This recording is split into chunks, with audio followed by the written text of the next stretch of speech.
Hello and welcome to Bloke on the Range. Now today I'm lucky enough to be able to bring you a lightweight BREN Mk.3 courtesy of machinegunstore.ch.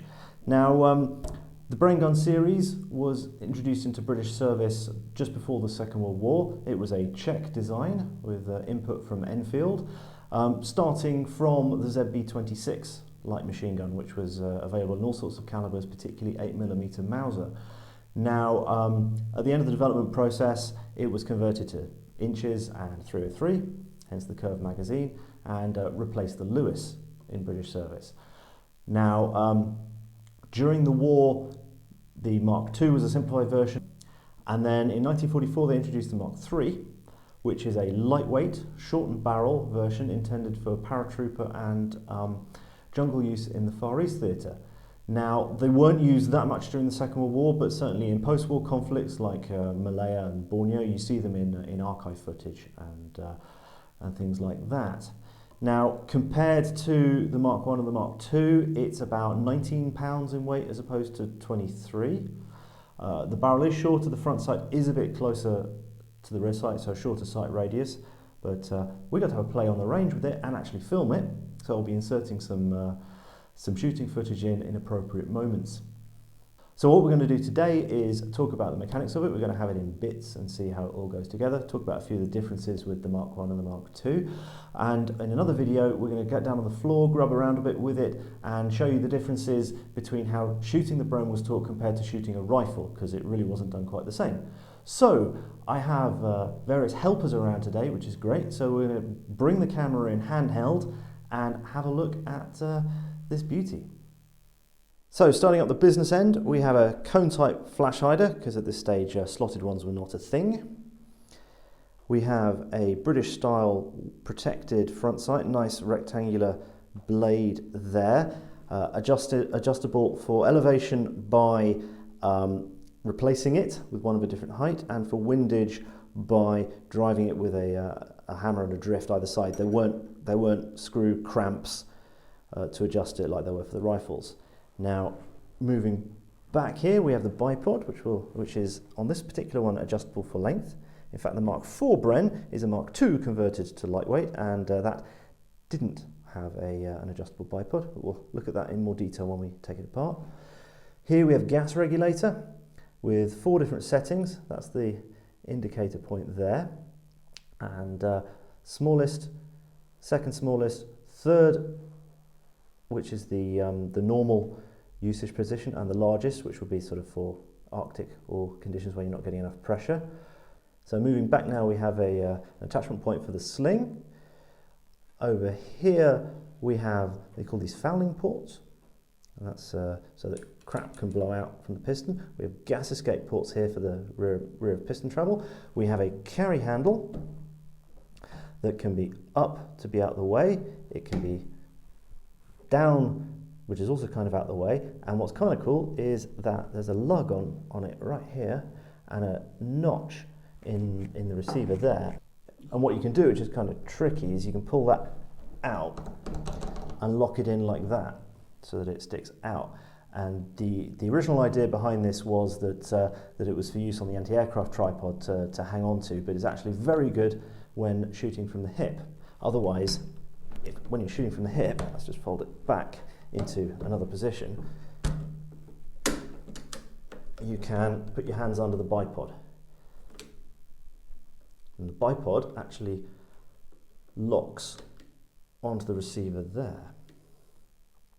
And it's the same on both sides. Although I certainly found when shooting it, when I was hanging onto this handle with it locked out, that it had the tendency to unfold itself, which was suboptimal.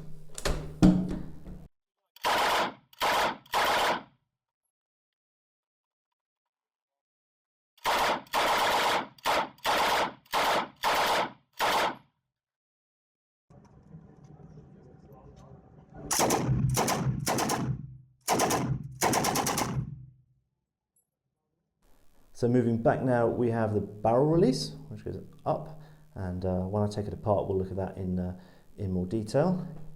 That's fairly easily accessible, and when the barrel's off, you can manipulate it with that handle there. That has a lock, little catch that locks on under there. Back further we have, on the top, we have a magazine opening cover. And on the bottom we have an ejection cover, which is similar but rather more substantially made. Keeps mud and cack out of the action when the gun's not in use. So moving back some more, we've got the safety and fire selector. Here it's on the safe position. Forward is A for automatic. Backwards is R for repetition, which is British for semi-auto. And actually the trigger pull is different depending on which setting it's on. This here is the magazine release. It actually is designed quite well and it falls against the hand as I'll show you in a minute. So the rear sight is folding. It's got a 1/10 of an inch rear aperture and it's adjustable from 200 up to 1600 yards in clicks, which is rather simpler than the drum that was on the Mark 1. Let's just leave that up there for the minute. We have a pin which is missing its retaining pin, which holds the receiver together. So on the right hand side up the front here we've got that's for mounting the tripod or onto a Mockley mount or anti-aircraft mount. Moving back we have the Mark 1 style folding cocking handle on this one. The Mark 2 style isn't folding and it folds and locks like that. Pull it back to cock the action. And then back down here there's a mount for the tripod and a sling bar. Okay, so let's strip it. First thing we need to do is check the gun is clear. So we're going to magazine off. And as you see, the magazine catch falls very easily to the hand. And if that's folded down, you've got even more movement to rock a magazine off. Put that away. Cock the gun. This is in fact already cocked. Fire off the action. As you see, it moves quite a lot. It's an open bolt gun, which means that when the gun is cocked, the working parts are to the rear, and the first thing that happens when you pull the trigger is that they fly forward, which causes a certain amount of recoil because in Newton. We can actually strip this in several orders. It doesn't really matter. So let us first take off today the barrel group. So handle up, press the catch, off it comes. We can remove the locking piece there, like that, by pushing down with a dummy round. We can then press, that shouldn't come out, but it does. We've then got someone's hair in there. We've got the butt group. When we pull that back, we should get the piston group appearing. So this rod here is attached to the mainspring, which is in the butt. We'll pull off to the side and we can pull the piston group out, put that off to the side. We'll look at all these individually in a minute. So then we can separate the butt group from the body group, and in fact we can take the bipod off of the body. Right, so the butt group has the trigger mechanism, the bent in it, and the safety catch. That is blocked. See, that can't move. If I move it to repetition, we'll get semi-automatic fire. So we have a disconnector here that gets hit by the operating rod as it comes back forward. If we put it on automatic, that disconnector is held out the way and the bent just stays down, and the operating rod and the breech block just run back and forth until it runs out of ammunition. Now the butt group has a pair of rails that slide in grooves in the body group like that. These are expensive to manufacture. Let's not beat about the bush. These are not that well production engineered. They are very much 1930s designs. So what we've got in here is a ruddy grate cavity. We've got where the op rod comes in down there. We've got feed ramps. We've got an ejector, and then we've got a locking shoulder here. Now the breech block is a tilting bolt, and it locks up in the top of the receiver here. Hope there's enough light to see what's going on there. And what we've got on the Mark III BREN is we've got material taken away where it's not necessary. And in fact, some of the early Mark Is had material taken away in various places as well. That was deleted as unnecessary. So up this end, you've got the bearing for the bipod and the fouling holes and the gas escape holes. Other than that, there's not that much going on here. So this is the collar that holds the barrel, and it's interrupted threads, and they are in fact threads cut on an angle. And which way around does it go? That way around. Which means that when you tighten it down, he says, it tightens the barrel against the receiver. If they were just straight lugs, there'd be a bit more play in there, but they're not. They are actually cut on an angle, and it does help to squeeze the barrel into the correct position. So the piston group is actually quite funky.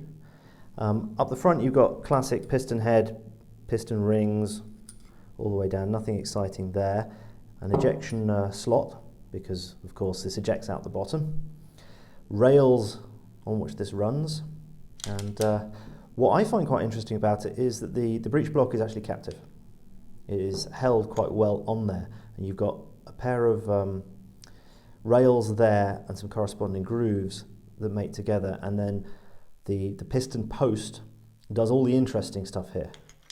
Not only does it control the movement of the breech block, so when it chambers, it gets pushed up like that. This rises, locks into against the locking shoulder in the receiver. And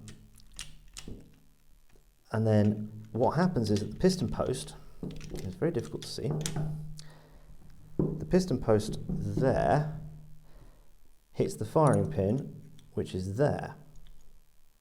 So for the second time in the video, I've got my bent and my sear backwards. This is the bent. The sear is in the lower receiver, in the butt group. So that's held by the sear. It's released. The whole thing goes forward, strips around out the magazine, chambers it. Breech block hits the face of the back face of the barrel, pushes it back. The cam surface there causes the back end of the breech block to rise. It's now locked, and then the piston post hits the firing pin. Bang! You can see that happening there. Bang! Cartridge fires. Gas pressure gets into the gas port. Piston starts to move back. This part here of the piston post then cams the back end of the breech block down, and then the whole lot goes back, and then the extractor pulls the cartridge case out, and then the ejector in the body group knocks it out, and you can actually take the ejector out quite easily. You can, he says. So as you can see, that comes out far too easily, and you've got the extractor that's keyed in here and rides in there. You've got a spring, and you've got what's called the extractor stay, which is this piece here, and it just clicks back in there, and that gives it all the spring force it needs to operate. So onto the barrel group now. You've got your interrupted threads, chamber, the feed ramp there, and the gas regulator. We can take it out with a that is pushed in already. The gas regulator, if you can actually turn it with a live round like this, or a combi tool. We don't have the combi tool, but when that is pushed in and that's aligned like that, you can drop the whole thing out the side quite easily, and then you've got all the gas ports that lead diagonally. So that one is the smallest gas port, and it leads diagonally through there, taking gas from the port in the barrel, which is not top dead center. It's actually quite offset. Gas goes through there, it's redirected and is squirted through that hole there, where it hits the piston head. Oh, there's an expansion chamber. Goes into the expansion chamber, hits the piston head, does its business. So, they were quite insistent that people not stick matchsticks and pieces of wood to try and clean these. I believe this is a stainless part. It must be, because if they said don't clean it and they were shooting exclusively corrosive ammunition, it could have got nasty. So let's just line that back up. The training materials say that you cannot reassemble it wrong. Let's see if that is in fact true. So let's put it on the third setting, which is standard. Let's push that little pin back out there so that it's retained. So then let's put the bipod back on next, that way round.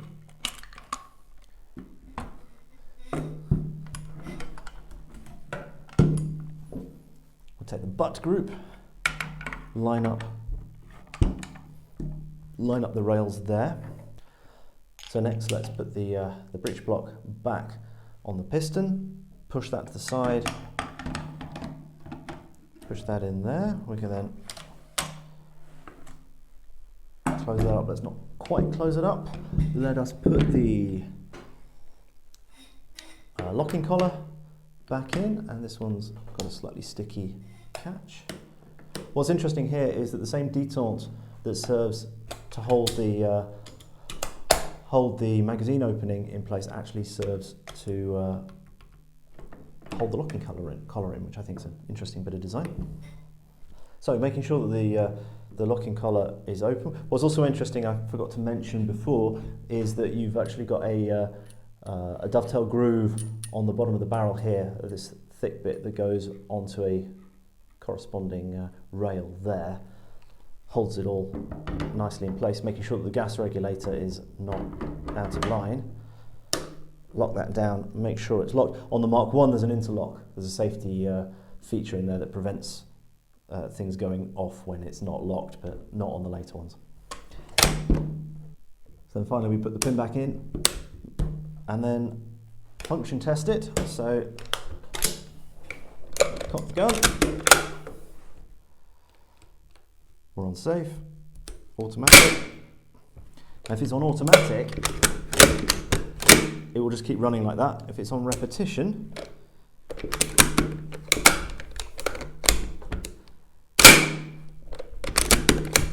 it won't ride forward. It's actually a harder trigger pull when it's set to repetition.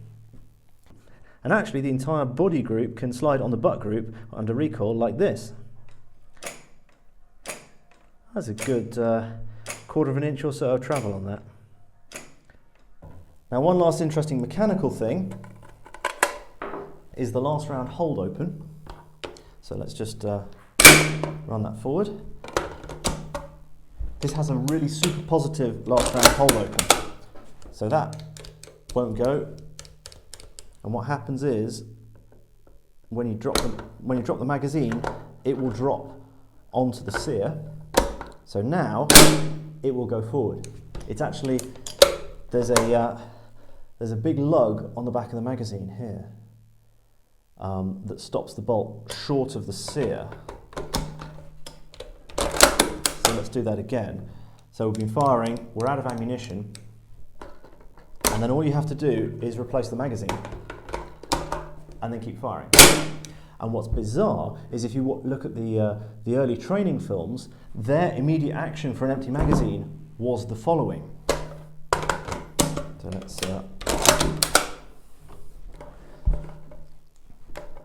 they cocked the gun, even though it wasn't necessary, and then took the magazine off, then replaced the magazine, then continued firing.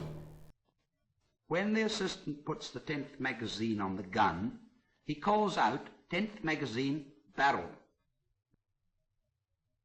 Watch it again. 10th magazine, barrel. This is something that I was watching it and thinking, why? Why? Typical bizarre British military thinking. It's like not necessary at all. But the gun that helps our men to keep their tails up today is the BREN, a nasty little Spitfire that can spew out bullets at the rate of 480 rounds a minute.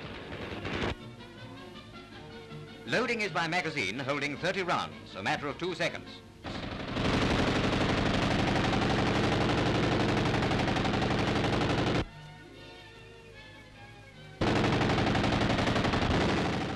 Now, one final thing. I often get asked by people who are rim jam obsessives as to what the BREN has special in it to prevent rim jams. The answer is it doesn't have anything special in it to prevent rim jams.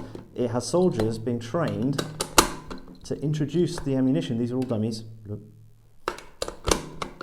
such that it is correctly oriented. And all the ammunition going to infantry sections was provided in charges. And you can see in there how the ammunition is stacked. Now, they were exercises that were expected to fill 15 rounds from charges into a magazine in 30 seconds, if I remember rightly, and any rim that went wrong, and to be honest, you'd have to almost do it deliberately to get it wrong, you'd fail. They were quite insistent on that. There's no mechanism, unlike in the rifle, the magazine spring pressure is actually quite significant, and I mean, let's just, could we? Yeah, we could get it wrong. That would jam. There's no question. And I'm not saying this because it's S&B ammunition, but that would jam because you've got a lot of weight of ammunition. You've got a lot of spring pressure on it because it's a 30-round magazine, although loaded to 28 normally, and that just popped up and actually cleared itself out. But imagine if it was your top round that you got in wrong, and you put it on the gun, it would go like this.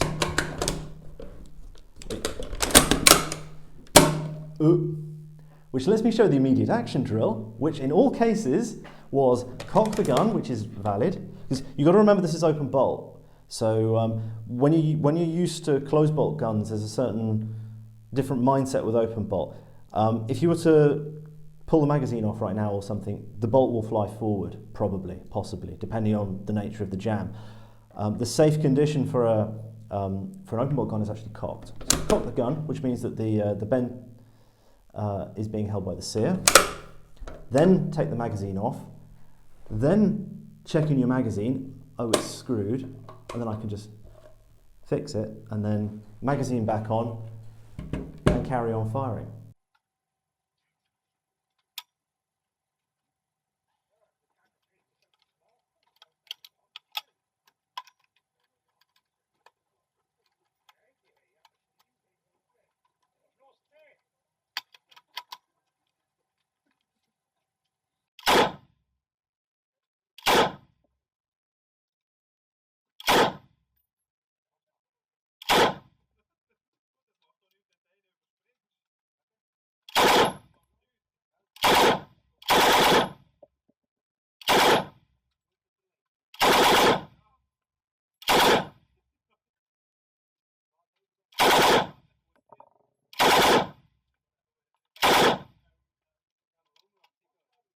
So thanks for watching. I hope that was at least vaguely interesting.